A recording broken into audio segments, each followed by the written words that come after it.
ఖమ్మం జిల్లా రఘునాథపాలెంలో ప్రజలు రుణమాఫీ సంబరాలు జరుపుకున్నారు. ఈ కార్యక్రమంలో సహకార సంఘం అధ్యక్షుడు తాత రఘురాం ముఖ్య అతిథిగా పాల్గొన్నారు. రైతుల సమస్యలను అర్థం చేసుకుని రైతు రుణమాఫీ చేసిన ప్రభుత్వం కాంగ్రెస్ ప్రభుత్వం అన్నారు. కాంగ్రెస్ ప్రభుత్వం ఎప్పుడూ రైతులకు అండగా ఉంటుందంటూ సూచించారు.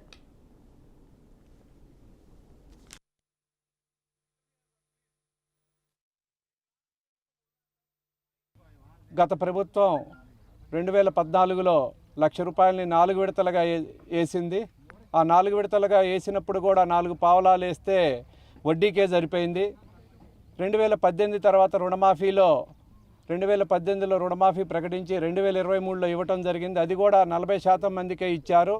చాలామంది రైతులు రుణమాఫీ గాక ప్రకటించిన కాడి నుంచి అసలు కంటే వడ్డీ 2 రెట్లయింది.